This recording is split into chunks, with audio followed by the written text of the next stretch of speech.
I'm really thankful to be here. Euh,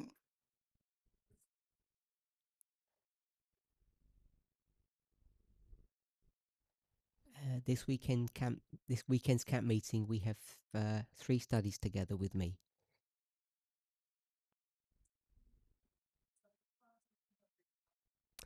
The last one, the third one, I'm hoping will be a question and answer if you have questions.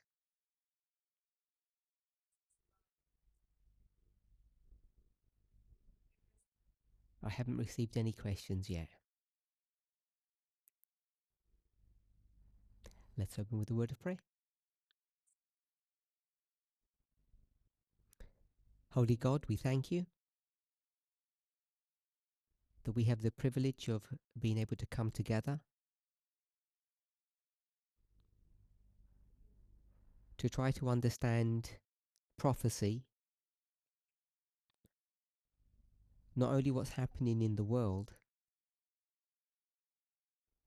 but what our place and our duty is.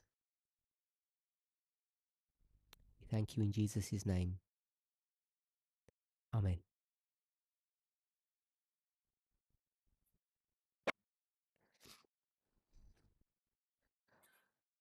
I know we're all familiar with Ellen White. I don't know how much of her material, of her books that you have read.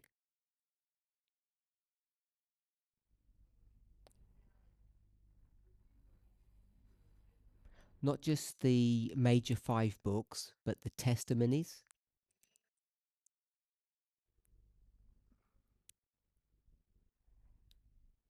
And her biographies. So I don't know how familiar you are with her life and her ministry. So just want to spend a few moments talking about a particular aspect of her life.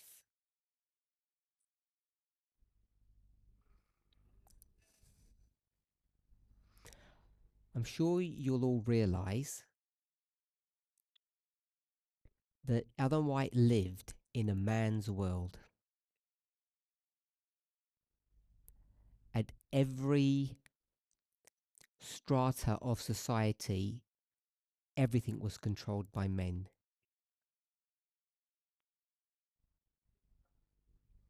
And it was quite revolutionary at that time to have such a prominent female speaker.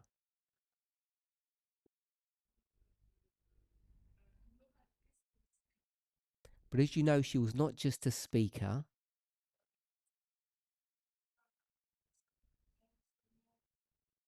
she was also a leader of the Seventh-day Adventist Church.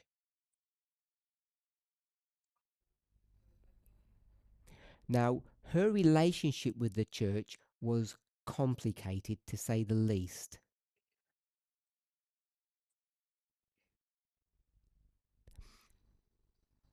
She had to deal with members, and she also had to deal with leaders. And almost all of those leaders were men.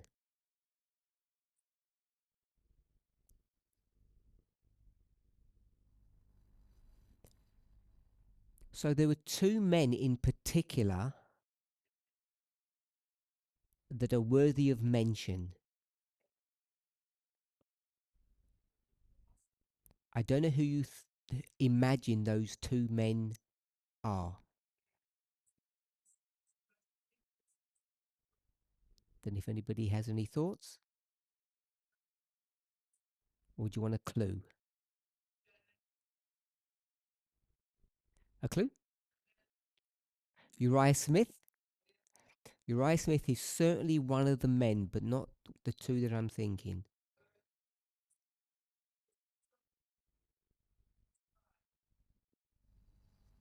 Butler? He's another man, but not one of the 2 that I'm thinking. So the two men that I'm thinking of, one is at the beginning of her, we'll call it her career, and one is at the end of her career. Who did you say? A.T. Jones and E.J. Wagner. They are two men as well. We'll talk about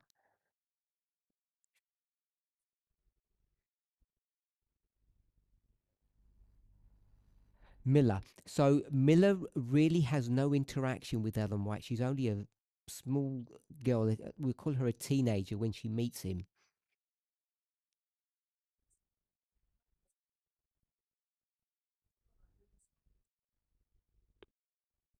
Her husband. So that's the first man, James White. And James White is going to get Ellen White into trouble. So he's at the beginning, the first man. So there's plenty of others. And who's the last one that would be on our list? If James is the first. Bates. No, Bates dies somewhere in here. So Bates isn't. Oh,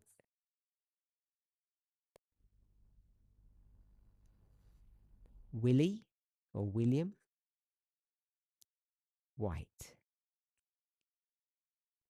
Her husband and her son. So in between those two men, we've listed a few of them. Uriah Smith, Butler,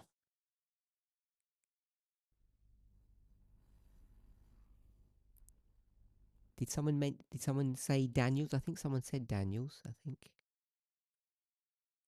Oh, someone, it was Haskell, was it?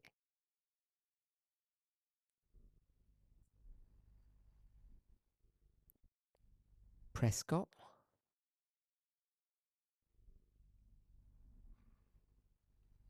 and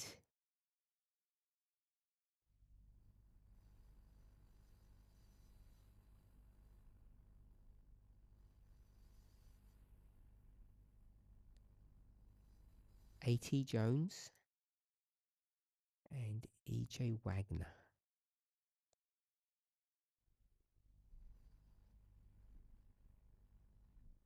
Okay, so all of these are important leading men.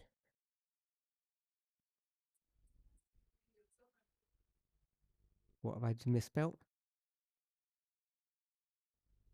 Oh, on an S, sorry. Okay.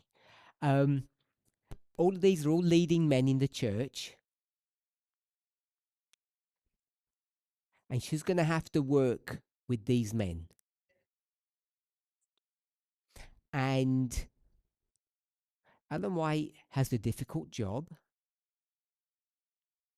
She's a complicated person, of course, like everyone is, I guess. And part of her work is to get close to the leadership of the church, but also to remain distant from it. So they want to make her,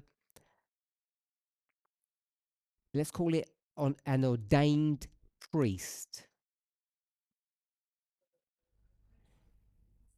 Maybe we'd call it an elder. And to give her a church salary. And she tries to avoid all of these things because she sees it as a trap.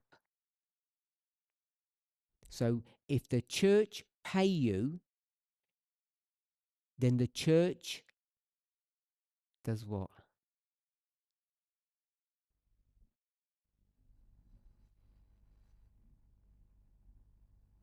It's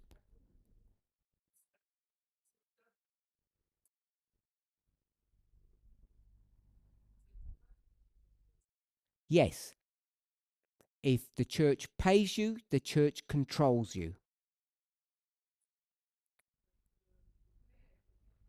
And it would have been quite a radical thing to have an ordained female elder or priest or pastor.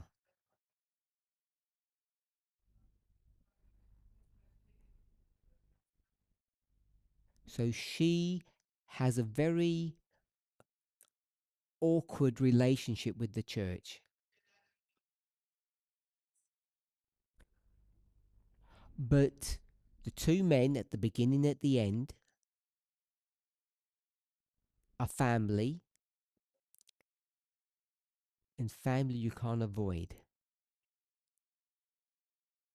And they're both very powerful men.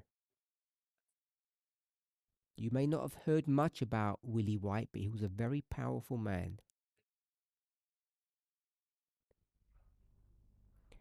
Especially because Ellen White's older now, and he is going to manage, we might say even control her life. He's like a gatekeeper because of her fragility. So, as Ellen White works with all of these men, we have 8 of them, there's going to be an accusation. What's the accusation that's going to be leveled against Ellen White?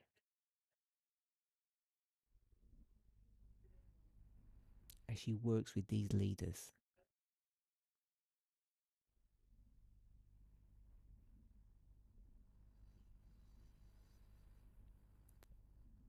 Does anybody have any thoughts?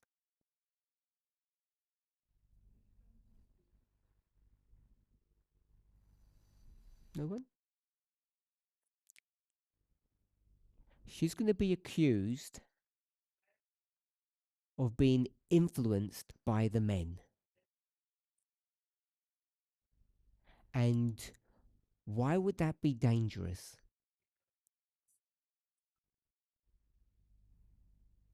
Why would it be dangerous to be influenced by men? It's not the men, it's leaders.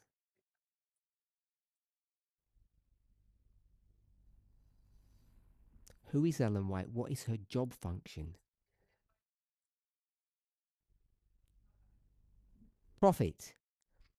So prophets are supposed to take their instructions and their information from whom?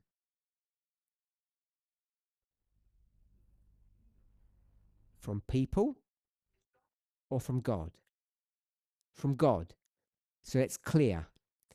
Now, as she works with people, you can imagine that if she gets into agreement with James, a couple of years later, she gets into agreement with Uriah, and you go all down the list, people will accuse her of being influenced by these people.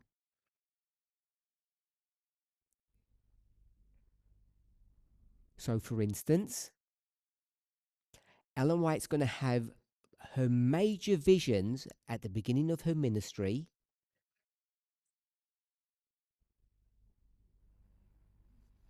And who's going to be with her? James White. So people will accuse her and him that he shaped her visions and her testimonies. That means her writings.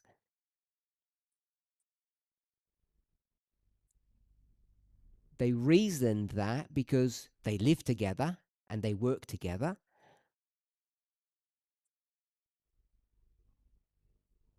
Now, of course, you know that they disagreed a lot. And you know they had marital problems. I don't know if you know that they were separated for a while because she'd had enough of him. Yeah. because he became overbearing and wanted to manage her. And she refused all of that. And she writes publicly in her writings that James White didn't control or manage her writings.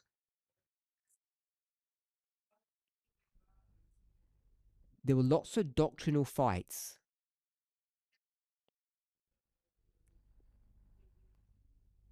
After James White died. And one of the leading theologians in the church is Smith.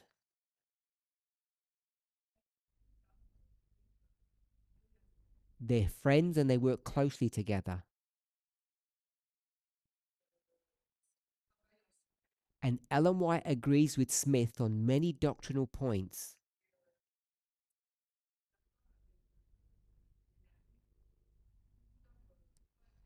So it's natural to think, if you disagree with Smith, who is just a person, and Ellen White says, I agree with him. You can't fight against a prophet very easily. So what's your angle? What will you do? You'll say that Ellen White's been influenced by Smith,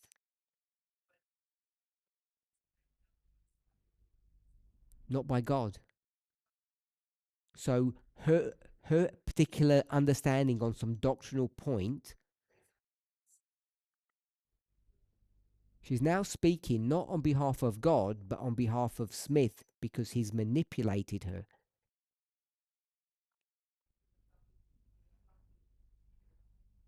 She disagrees with that too. Butler.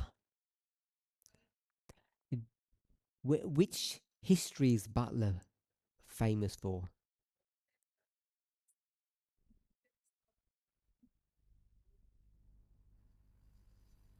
You know? It's the 1888 history, the Minneapolis Conference. And he, Butler, is going to be in opposition to Jones and Wagner. He's the General Conference president. And people say that he had influenced Ellen White. She again disagreed. Then Daniels. She supported many of his reforms. Again, a leader. And he's going to reorganize the church. I don't know if you knew that. That's what he's famous for. So Butler, he was supposed to help usher in the message of Jones and Wagner. Usher in, bring it in, support it. But he fights against it.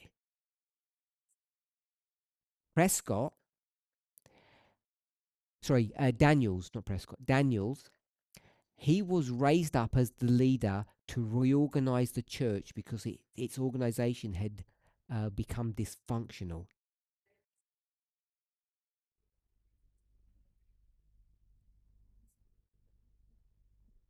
Prescott,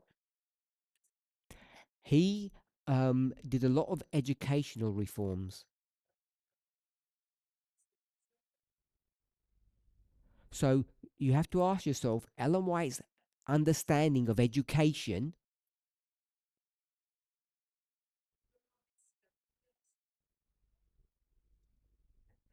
the reforms of education that she speaks of,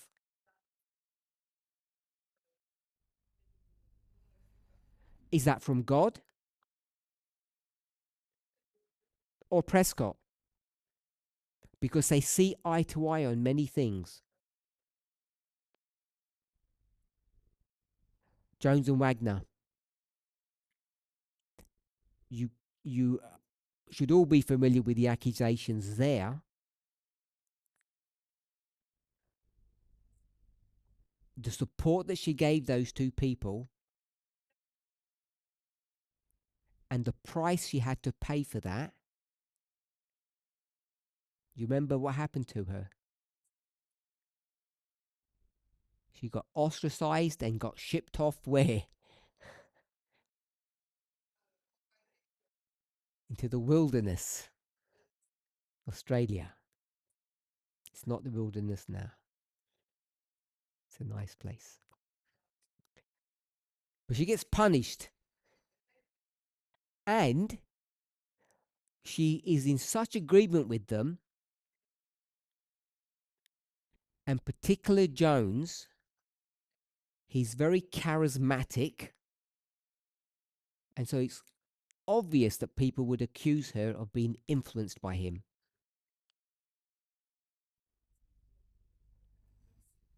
But she insisted that God told her to support these two people.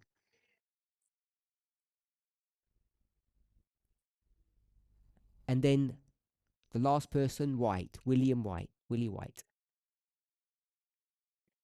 He was, if we say it this way, was raised up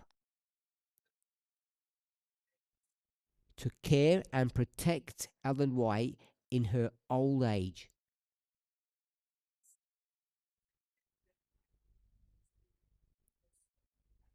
What we might call the retirement years. And you would be surprised at the amount of control that this man had over her life.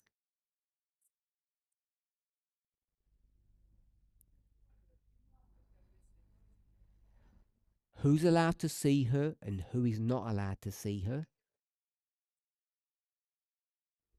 Where she goes, where she doesn't go. So you can see the accusations are so clear.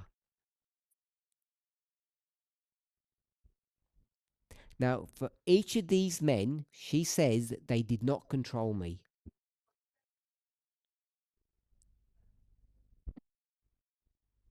Now, I want us to see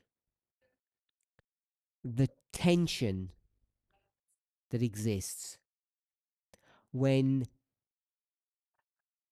a person like Ellen White has to work with the church leadership,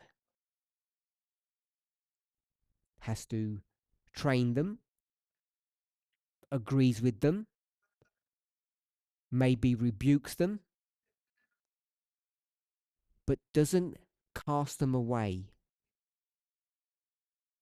You can see when this prophet has to deal with these human leaders,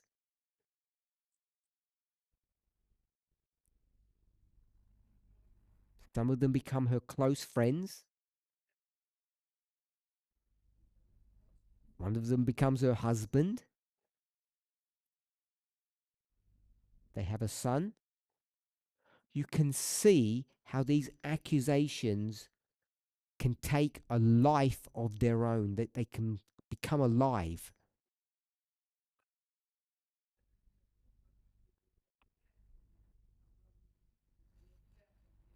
And the result of all of that is that people have doubts about her ministry.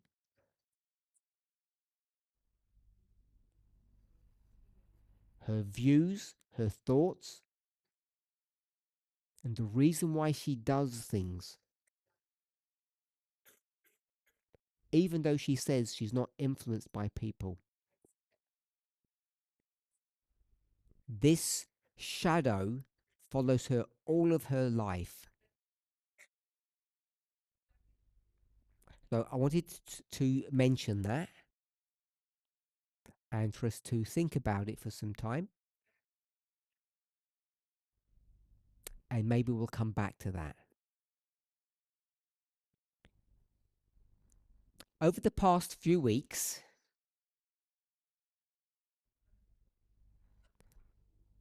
we've been speaking, or I've been speaking, about Revelation 17, of course. And then in September, I think it was, I spoke about a new subject, adultery. And people were not sure why I brought that up in the midst of studies related to Revelation 17.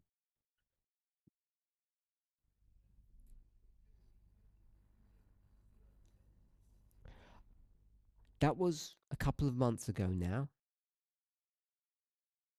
Many studies have been done since then. And I think most of us,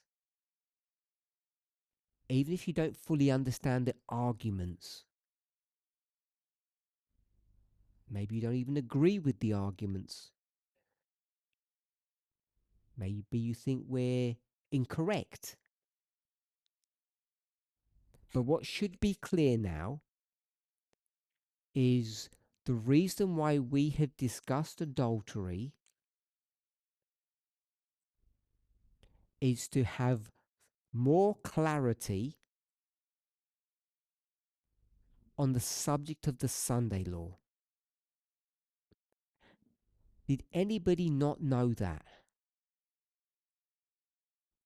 So put your hands up if you didn't know the reason why we're speaking about adultery is connected to the Sunday law.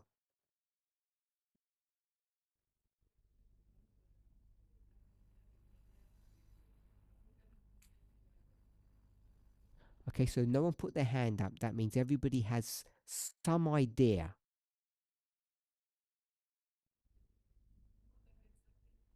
So just so that we're clear on the connection, let's turn to Revelation 17. And we didn't do it that way. We sort of worked through it backwards, if you like.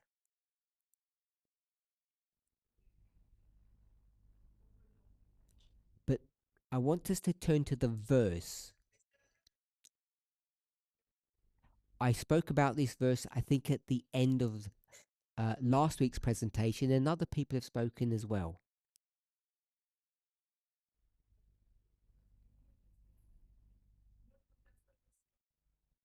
So, an angel has been sent from heaven to speak to John.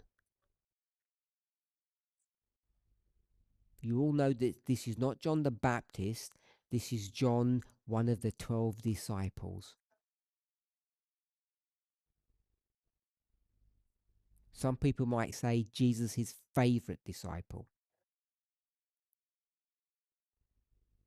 So John's going to be instructed on many issues regarding the great controversy.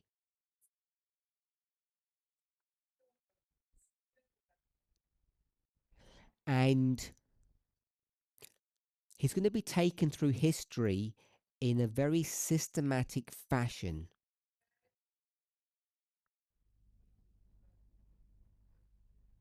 Not only so he can help the people who are alive when he is on earth,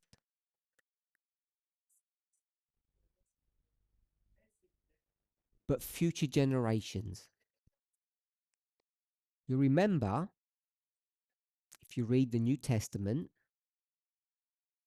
that after Jesus died,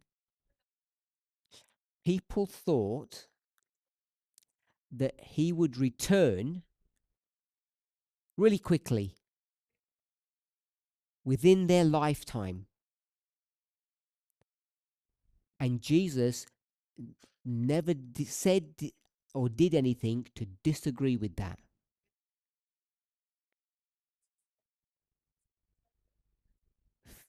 Not long after Jesus has gone to heaven, something begins to happen in the church. People get old and they begin to die. And they get confused about what's happening because they think that the prophecy that they believed in is now failing.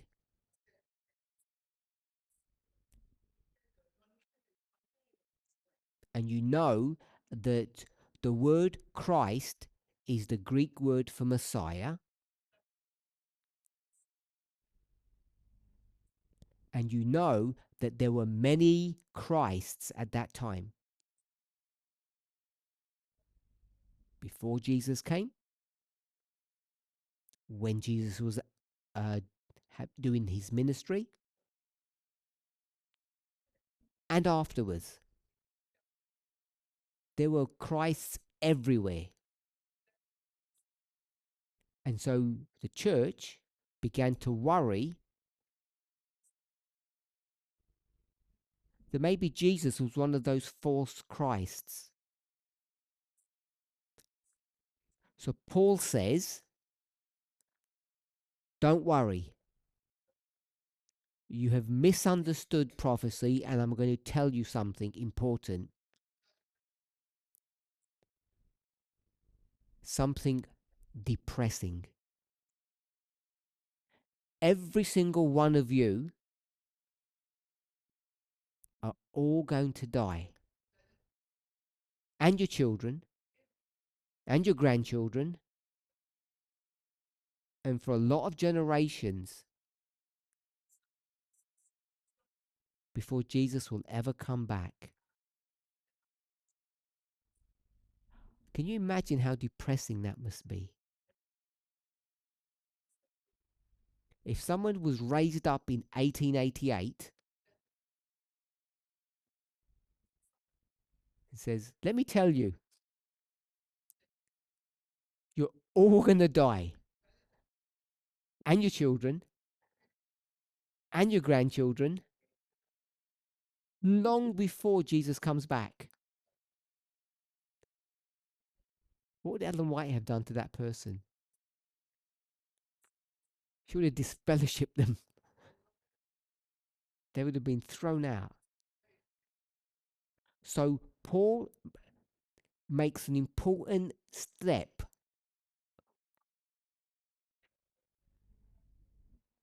in our understanding of prophecy. So Paul, we're not going to turn to any verses. He's going to get prophecy and he's going to divide it into 3 parts. The present,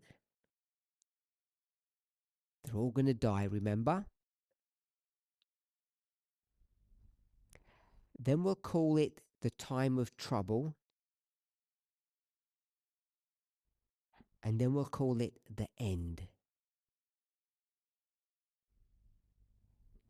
That's what Paul is going to give us. And he's quite clear on that. And it's this framework that Paul provides us with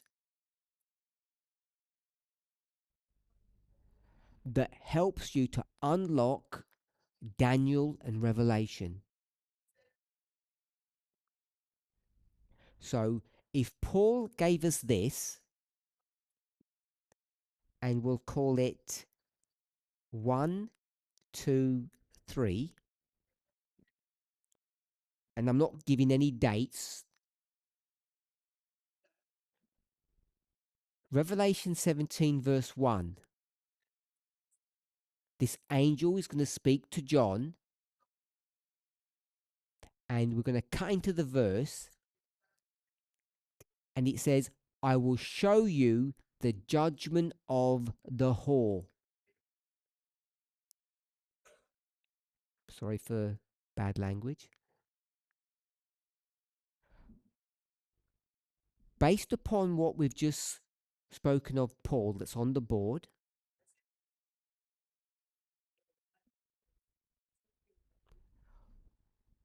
when where is John in real life? 1, 2, or 3? 1? We all agree with that. Good. That's the present. He's living at the same time as Paul is. Then it says, I will show you the judgment of the whore. Where are you now? 1, 2, or 3? Does everybody agree 3? Yes. So when it says judgment of the whore, that means she's now in court being judged about her behavior. And her behavior is where? 1, 2, or 3?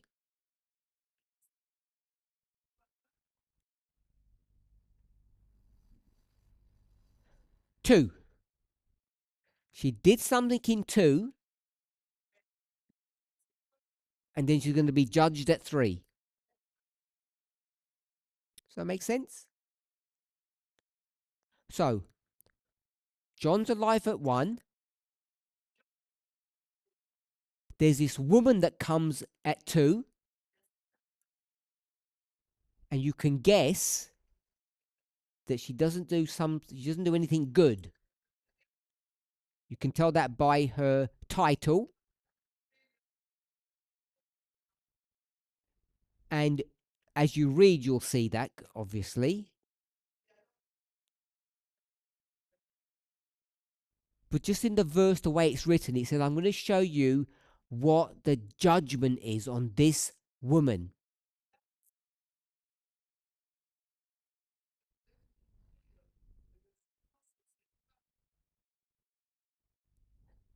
And that's at the end, number 3.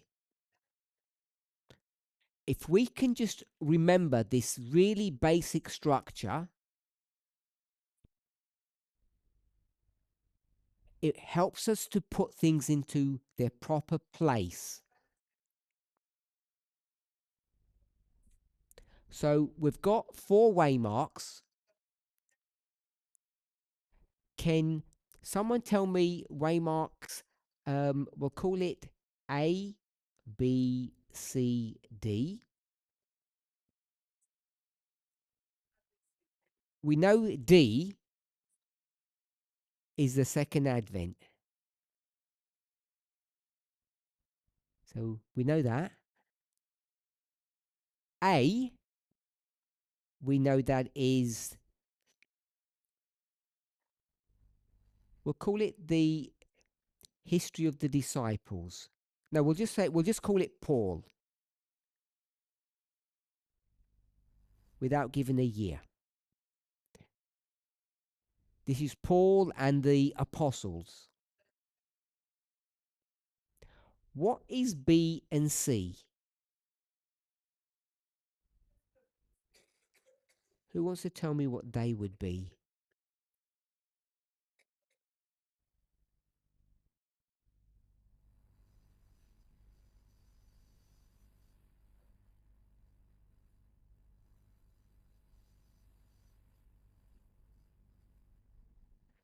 Any thoughts? Yes, I think. Yes. 538 to 1798. So we might call it the Dark Ages.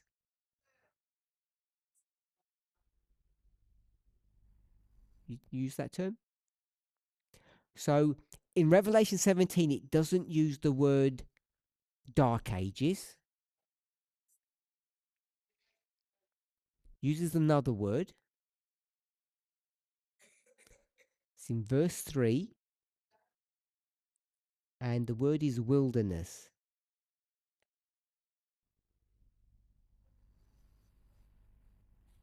So we'll put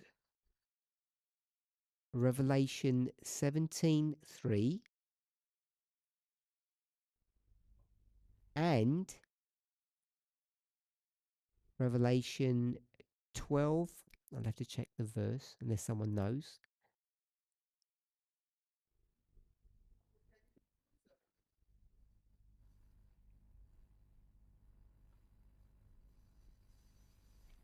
$14. So we have a nice structure now. We have the present, time of the apostles, the early church, lasts a long time, over 400 years. Then the Dark Ages, or the time of trouble.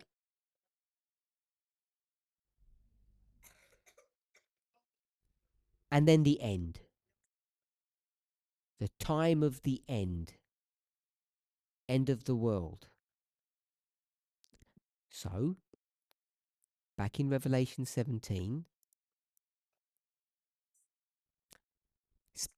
it says, I'm going to show you what judgment will come upon this woman for all that she has done.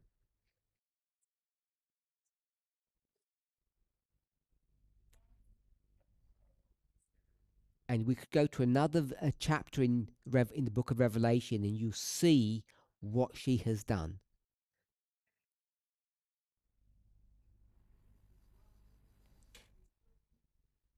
She's killed the saints. That's her primary crime. So in verse 2, this is the link with adultery. With whom, talking about the woman, the whom in the verse is the woman. Don't know how it reads in French.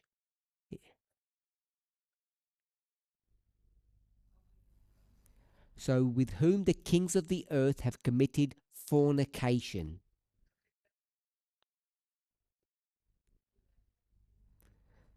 So, the woman and the kings have been in a relationship that's called fornication. And the product of that fornication has damaged the people.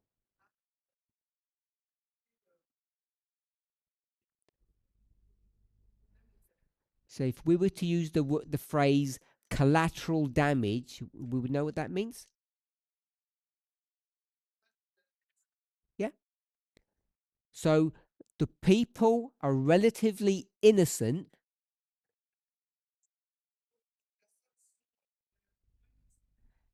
and they're not involved in this bad thing that's going on.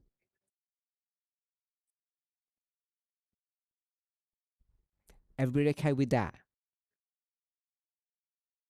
Any questions? All straightforward? So I don't want to worry people or scare you. I don't want to make an issue bigger than it really is.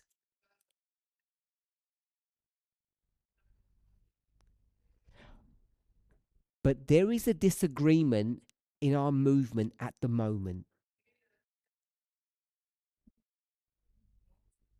You should all be aware of that.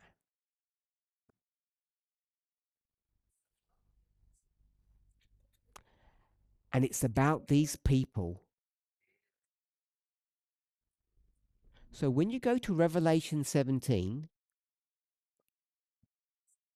it speaks about the people.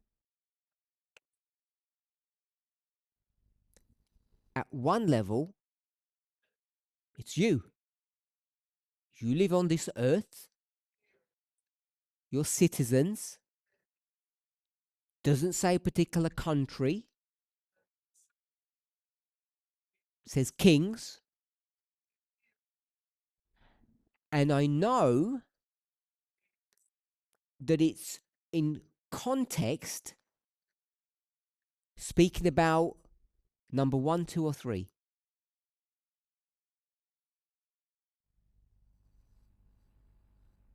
We're not sure.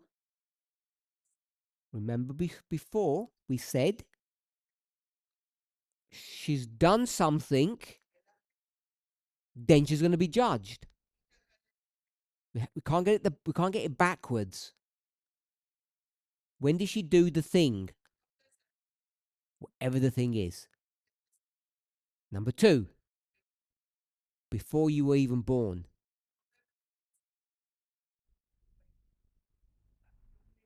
We're okay with that? This fornication she's committing happened before you were born. Before 1798. We're not mistaken on that. And then she's going to be judged. So we've discussed these things before, and I know that they're not straightforward. And I know I make it sound easy when it's not that easy.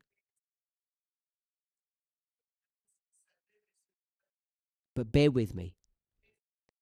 So these people will say they're like you, if not you.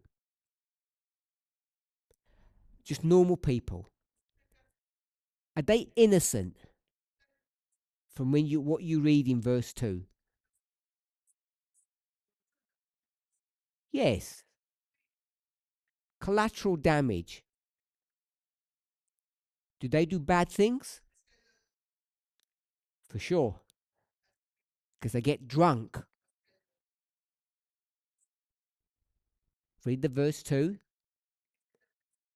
The inhabitants have been made drunk with wine. So someone's been giving them wine. Maybe they were forced to drink it. We're not clear. But the way it reads is that they're not the criminals or the instigators.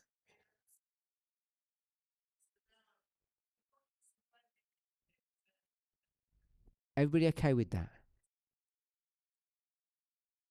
So there's these people who are innocent. Now, if we go to chapter 13, Revelation 13, this is a story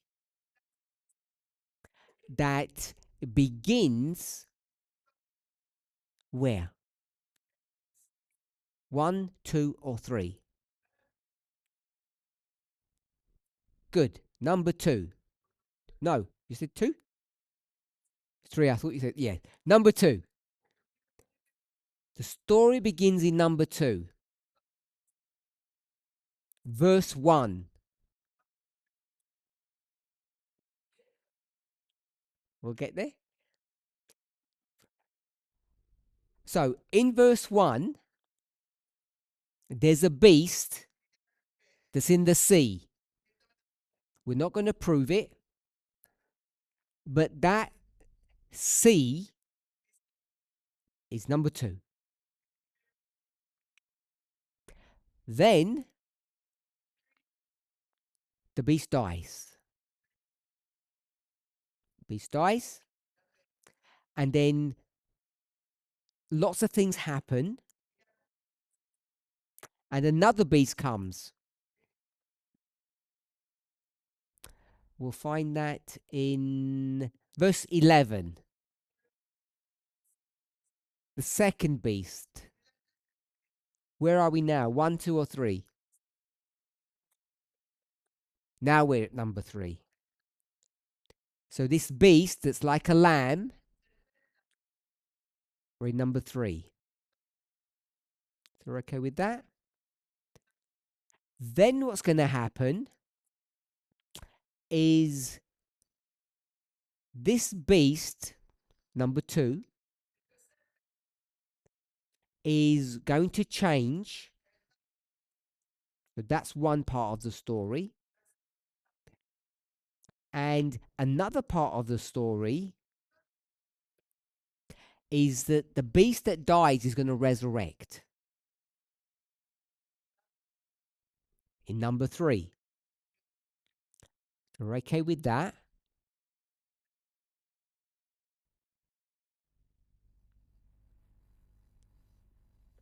So let's read verse 13. Does anybody have any questions? Do you have a question? Wait for the mic. Let's answer your question if we can. Elle ressuscite au numéro 3. Normalement, elle meurt au numéro 3. Alors, why she resurrect in number 3? Because she has to what she died in number 3, she have to resurrect in number 3. Can you repeat your question again? Just the translation bit. So I get the numbers right.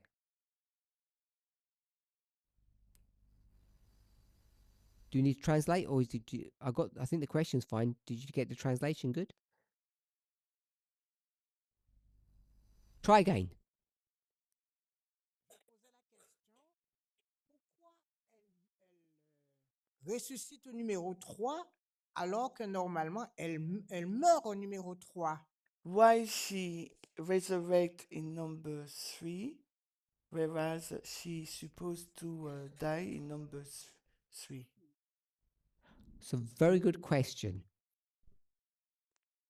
So, before I answer that specifically, I want to. We're in verse 11. Verse 12 says, "This second beast that comes from the land, this beast has all the power of the beast that came from the sea." That's verse 12.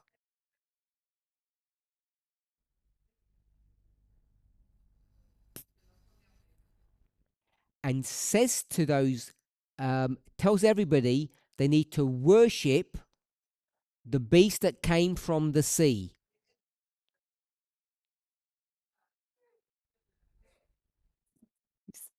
I don't know if you have the Bible in front of you. Does it say it the way I've just described? You agree?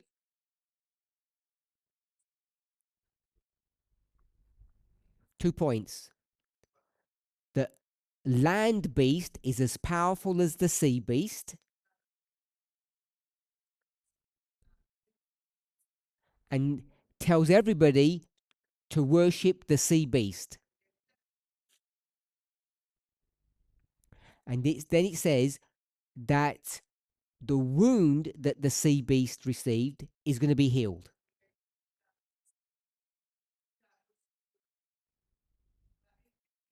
Verse 13 does lots of things to inspire people. That's 13. Then 14, talking about the miracles that happened in 13, tells you the reason for those miracles. They were done to trick you. Verse 14, the miracles were to deceive you. Is everybody okay with that?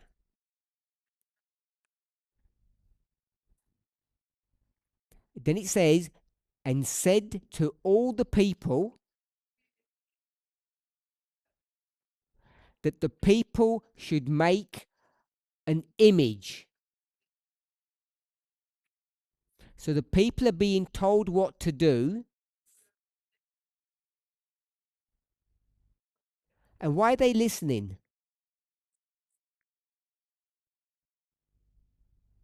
Because they've been tricked. We see that in the verse? So, are these people innocent? They looked at some miracles, got tricked, and while they're getting tricked, they're told to build an image. So, if we take that with 17, chapter 17, it doesn't say that they're deceived. What does it say in chapter 17? They're made drunk. So I want us to see that the people are collateral damage. So we have to ask ourselves, when we come to understand end time prophecy,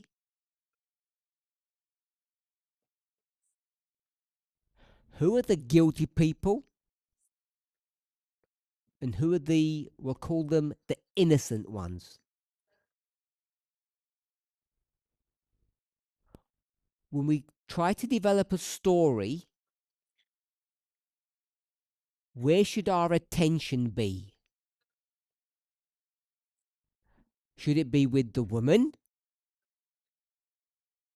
and the kings or the people? That's 17. Or in 13,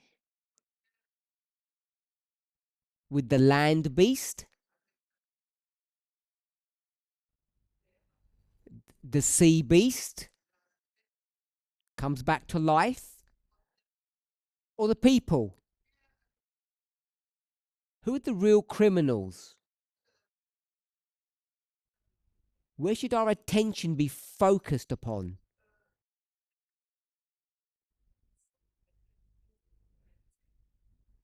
You have to answer that question for yourselves. Because what we're discussing, whether you're in 13 or 17, is the rise of these powers. In 17, they might be called heads or beasts. And in chapter 13, they're definitely called beasts. So is the story that we should be focusing on, is it about the beasts or about the people? The reason why that is important to you is because when you try to understand the Sunday law issue, are you looking for a theme or a story that's about beasts, kings, women, or people? That's what you have to ask yourself. And if you want to go for dates, July, November, or January the next year, in those three events, where do you see the people? We'll call it 1, 2, 3 again. July, November, January. Where do you see the people? In July, in November, or in January?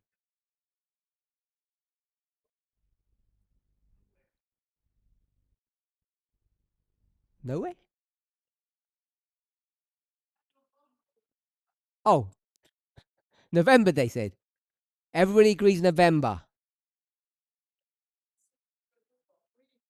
So you know, just conceptually, that the nature, the property of November is very different to July or January. Because in July, you can see kings, women, and beasts. And you can see that in January. Even if you don't understand the story well, you know there are no people involved in those two events.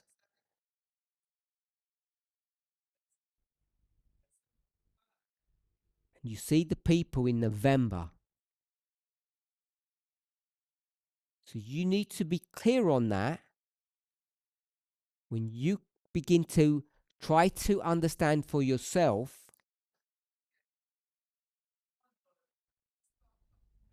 which is the correct event. So, we had a question about this resurrection. Now, in Revelation 17,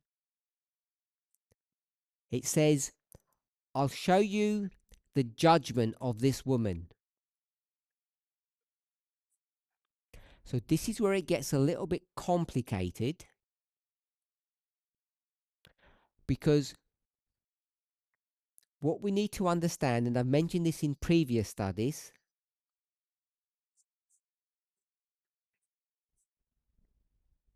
so we'll just say Revelation 17. It's not the only place that it's found.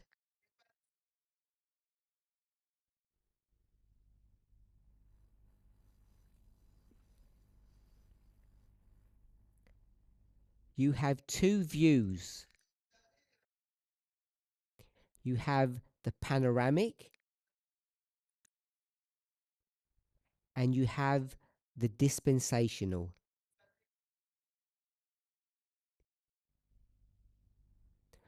When you take the the panoramic,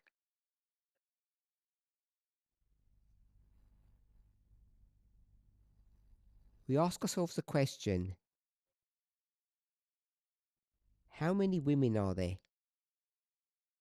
The answer is one. One woman. Number two, if you go to dispensational view and you ask the same question, how many women are there? The answer is 7. So, when we speak about the judgment of the woman, this is not that straightforward, because that woman that's going to be judged,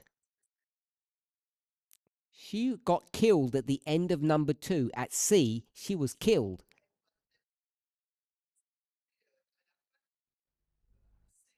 Found guilty, judged, killed, punished.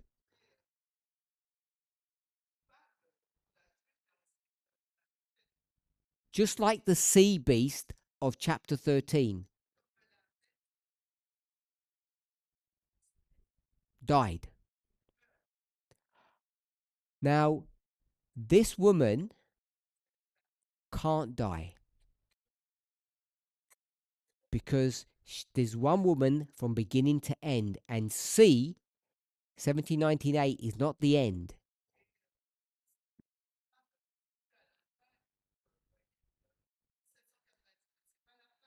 As soon as she dies at C, 1798, another woman appears. It's the same woman,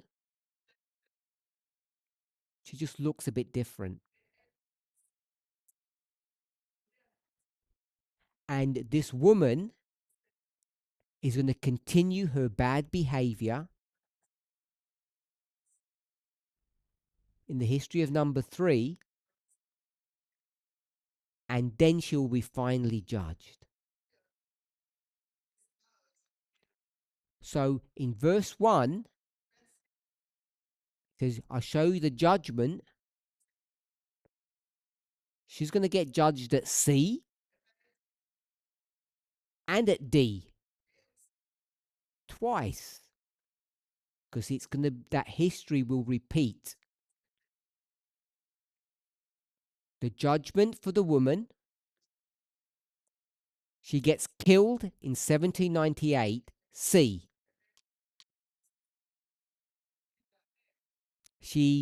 We'll say she escapes death. She comes back, disguised as someone else, continues the same activity, sleeping with the kings, and then her final true judgment will come at the end of number 3. And that's the same story that you see in chapter 13. That the land beast is going to make everybody worship the sea beast that resurrects. So, in summary, what we've discussed today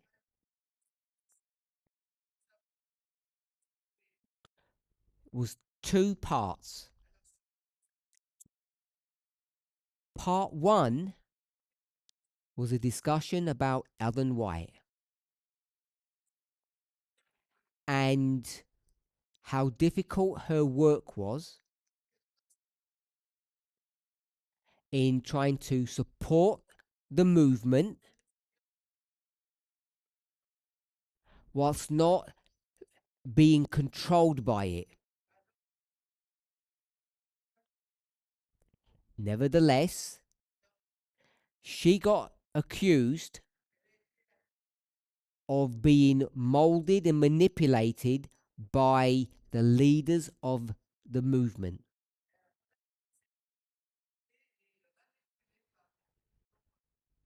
They influenced her, and she wasn't being led by God. We discussed that, and we didn't come to any application or any further than just pointing out that history.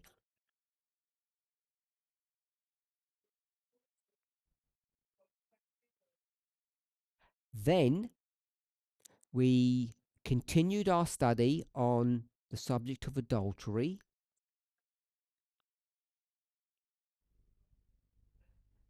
and I gave hopefully a simple perspective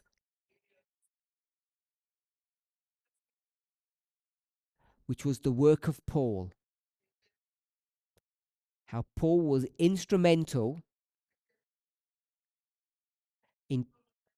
in tying Daniel and Revelation together. He explains that there will be 3 dispensations which will last centuries.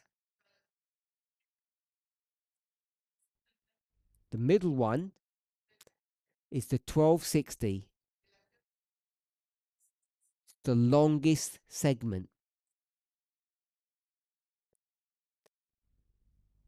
That framework that's on the board at the moment allows us to understand what the dispensation of number 3 is all about.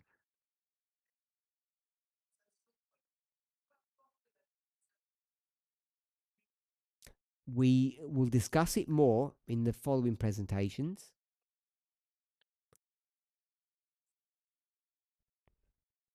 In Revelation 17:2, it uses the word fornication. And at a minimum, fornication is very similar to adultery. We'll discuss the differences. But this is why we're talking about this subject. Because it's right at the beginning of chapter 17. And it's important to understand the nuances, the fine points of this issue.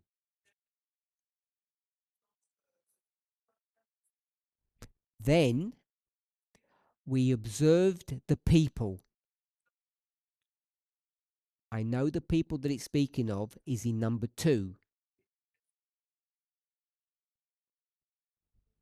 But what happens in number 2 gets repeated in number 3. But I want us to see that the people are collateral damage.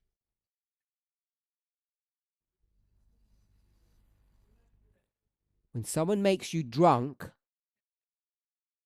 you're not really responsible for your behavior. In chapter 13, we saw exactly the same thing. So in Revelation 17, the word is drunk. And in Revelation 13, what's the word there? Do you remember?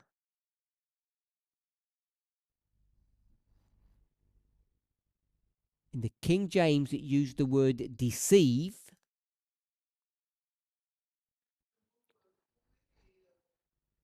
And I use the word tricked. So the people are tricked in chapter 13 and they're made drunk in chapter 17.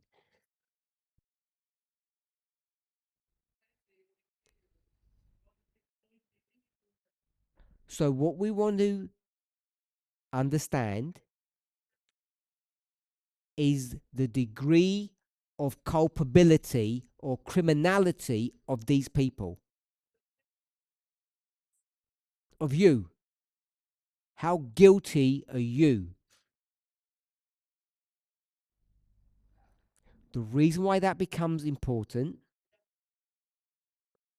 is because if you look at July, November, or January, the people, these people, you people, are only involved in the November event, not the other two.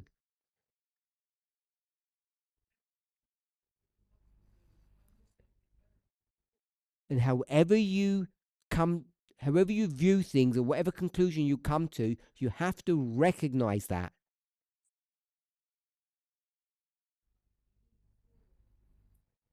And the way you know what's right and what's wrong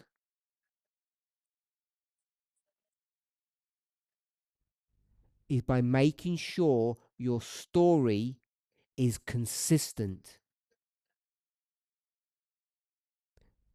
Whether you go to 13 or 17, it says what? A woman and kings. Or a land beast and a sea beast. That's what it's talking about.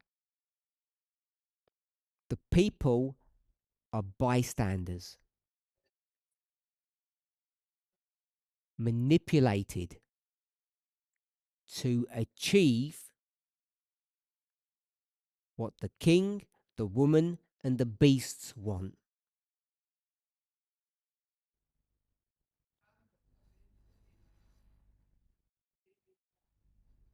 And so if you're going to choose one of those 3 dates, You need to understand the role of the people and their relationship to these prophetic events that are occurring.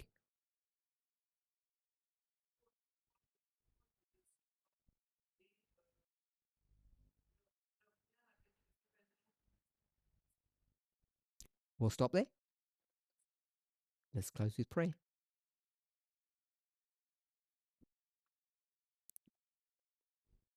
Holy God, we thank you that through your goodness and mercy, you're able to guide, direct, and bless us.